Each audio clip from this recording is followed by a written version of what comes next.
Hello everyone, my name's Neil. This video I want to talk about living with chronic illness.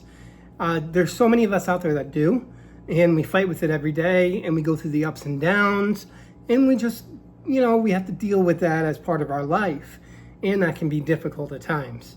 But it doesn't have to be all bad.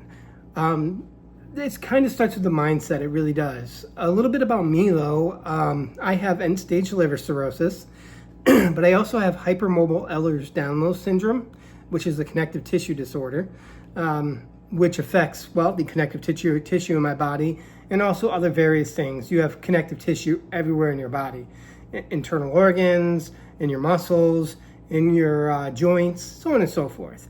So I wound up on a feeding tube because I wasn't able to swallow food anymore. My esophagus just doesn't want to work. It just holds on food and says, I ain't letting go, and the food just sits in my esophagus and doesn't go into my stomach.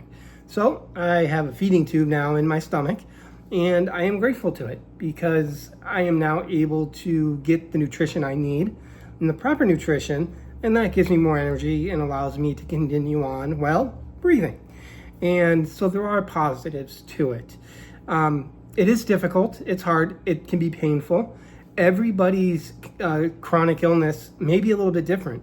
You may have liver cirrhosis, and I have liver cirrhosis, but they can affect us in totally different ways because we have different bodies.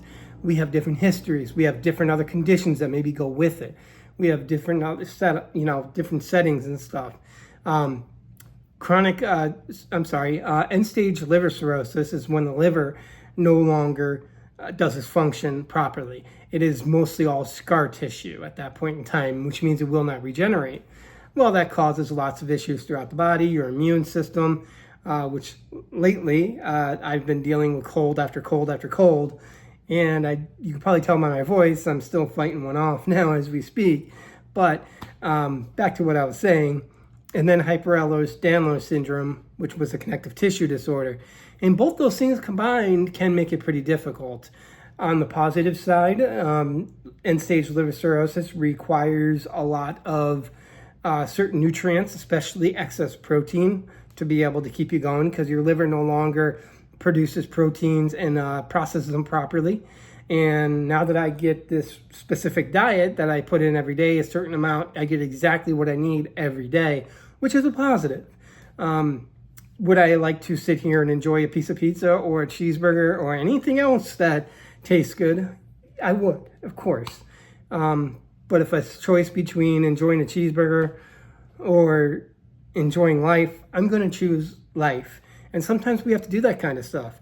Sometimes we have to give up things we love. And it's difficult. It is hard. And it can feel extremely lonely. Chronic illness in general is difficult enough as it is. And then we always feel like a burden. I'm sure if you have chronic illness of any sort and you've talked about it with friends or said you couldn't do something or what have you, or you had to call somebody for help, it's really hard to not feel like we're being a burden. That's something that I know I struggle with.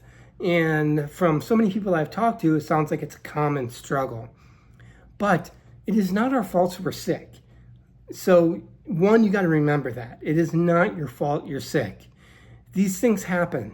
And I truly believe that, we are strong enough to be able to carry on with these things.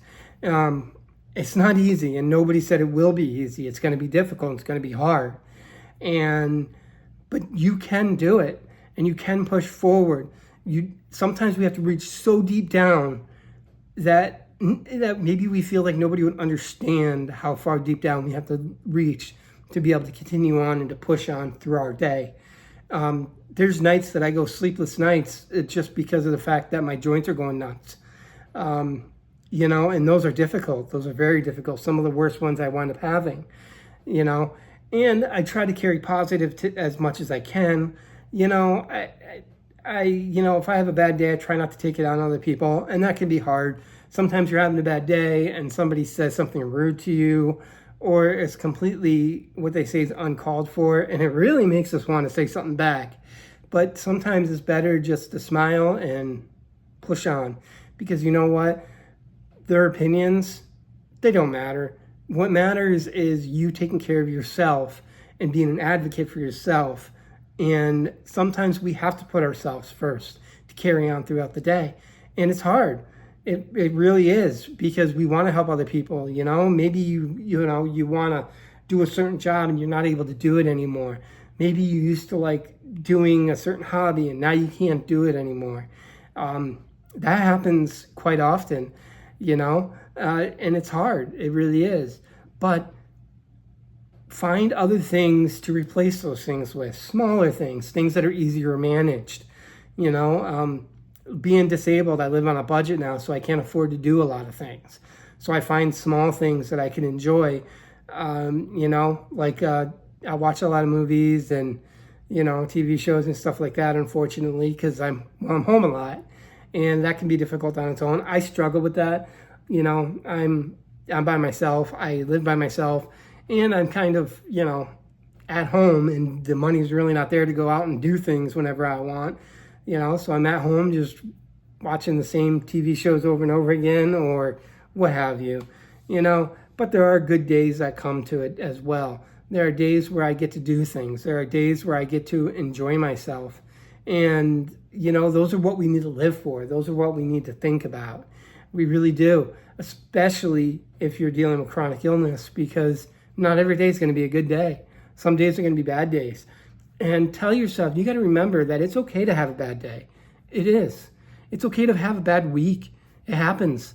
Don't feel guilty because you can't do something. Don't feel, horrible because you're unable to go do something you said you were going to do. It happens. It really does. And some people may understand that and, and care about those feelings, but some people may not. And we can't change other people. We can only work on ourselves. And that's what we have to do. We have to remember that not everybody understands what it's like. Not everybody lives like this, and we can't expect them to understand it completely. We deal with things that, a normal person doesn't deal with. I mean, with the hypermobile Ehlers-Danlos syndrome, I've been in pain since I was a small kid. I remember my body hurting real bad and my legs aching all the time. And I remember my mom, rubbing my legs until they stopped hurting and things like that. I had asthma real bad as a kid. I was hospitalized every spring and every fall for at least a week from the age of 10 till I was 20, So I'm no stranger to it, And then I wound up with liver disease, and I finally found out what was causing all that pain my whole life, which was a blessing to find that out, and it really was. Because Ehlers-Danlos syndrome affects a lot of things, and it also affects the way your body metabolizes things like medicines and stuff like that. So it is important to figure out what's going on too. On the other side of things, if you're dealing with chronic pains and chronic situations and you're always fighting it, and you go to the doctors and they say, oh, it's probably stress, or it's this or it's that, and they send you off, don't ever give up. For about 10 years, I went to rheumatologist after rheumatologist to find out why all my joints hurt. And they would take x-rays, take blood tests, and they would say, you're fine, there's nothing wrong, it's stress. And that's what they told me. I finally got convinced myself that everybody was in pain every day like me. Everybody was just in some kind of pain. The hotter and more humid it is, the worse it gets. For me, it feels like somebody drops a blanket of pain over my shoulders, and it goes down my butt spine, down my shoulders, all the way into my fingertips, all the way down into my legs and my knees. My knees make this absolutely terrible sound when I walk upstairs or downstairs, or even just kind of, do like squats when you're standing up. And they've been making that noise for as long as I can remember. And I remember them making that noise and me going to them and they still being like, oh, yeah, they had no answer for it. And it was that kind of thing. Oh, you're fine. And then it was like trying to brush that off because they couldn't figure it out and they didn't want to deal with it, or whatever the case may be. But don't give up, because a lot of us go through that hassle where we fight to get a diagnosis. And it's a battle, it really is. Finally, I have a doctor, and she's great, and she referred me to the genealogist that diagnosed me with it. And it totally made sense because I have 2 groin hernias that are common with Ehlers-Danlos syndrome and a bunch of other stuff, and I fit the criteria for it, and sure enough, that's what I have. Luckily, I just have the hypermobile type. I don't have any of the other more dangerous types. There's 14 types, and some others are way worse. They affect the heart and things like that. And luckily, I'm grateful that I have the other one. And that one has affected me in a lot of ways as well, including not be able to eat food anymore. And, having to space my days around formula and every 4 hours, and I stop what I'm doing to take it. And I got to tell you, the feeling of putting formula in your stomach and then walking out in 100-degree weather doesn't feel the best. But, I want to carry on, and I want to push on, and I want to continue being active. And that's so important, is staying active. Stay as active as you can. I've said this before in a lot of my videos. You got two choices. You can be a pond, be like pond water, stagnant, kind of just there. Or you can be a river. And rivers start as small streams, and they can grow huge, and it's hard to stop a river. A river creates its own path, and a river pushes through. And a river, like I said, can't be stopped easy, and you see life teeming from both sides of the river. There's life in that river, and that's what you want to do. You want to bring life into you. Find little hobbies, little things that maybe you can do, and maybe you have to compromise. And that's no fun. I understand that. And, there's no perfect answer where everything's going to be perfect and great and wonderful. And I wouldn't tell you that everything's going to be perfect and great and wonderful. But it can be better if we try to make it better. Prepare for these situations. There are some videos. There's a lot of videos on hypermobile Ehlers-Danlos on TikTok that give a lot of really good tips, like using sports tape and things like that to hold your joints together, which I'm now going to have to start doing, because I used to have a lot of muscles and I never understood why, because I never worked out. Now I know why. It's because my joints were always loose. So, my body compensated and created, grew extra muscles to hold everything together. Then when I got sick, I lost all those. So then it was like my joints just rattling around, banging around and everything. And that's painful. And it is. But the only way to make it better is to get up and get moving, because I have to build the muscle back and I have to get that strength back. One of the things when I was down with the end-stage liver cirrhosis in 2022, and they gave me 90 days to live at the time, I had a chest tube in. I kept on, the fluid kept getting infected. Finally, I decided, I called the nurse in and I said, let's walk. And she grabbed your gait belt. That's a belt that goes around you that they can hold on to in case you slip or fall. And we just started walking. And then eventually I didn't need her. I could walk on my own. And that's what I did. I just walked. I walked the halls of the hospital every day, night and day, twice a day, every day, to get exercise and to keep moving. And eventually I was able to get out of there. And eventually the fluid stopped building up and things started getting a little better. I still have a bad liver. Luckily, I did find out that the Ehlers-Danlos syndrome has actually taken a lot of the pressure off the liver. There's, which I've explained before in the past, as well as how it's done it. But it wound up stopping the pressure going through the blood and stuff like that, the way it normally gets backed up. So that helps me with the liver as well, which is kind of cool in a way. So there are, like I said, little positives and little things that can be good for us and that help. Just don't give up. Never, never, never, never give up, because we don't know what tomorrow may bring. Tomorrow may not be the best, but tomorrow may be great. And if we give up, we may never know what tomorrow brings. And it is hard, it is. And, sometimes we don't have somebody to talk to. And, but if you check with your doctors and things like that, they can get your therapist. Maybe you got a friend you can talk to. But, when these things get hard and they get built up, write it down if you need to. Write a journal. Call somebody. Seek out some professional help. There's nothing wrong with getting a therapist. I have one.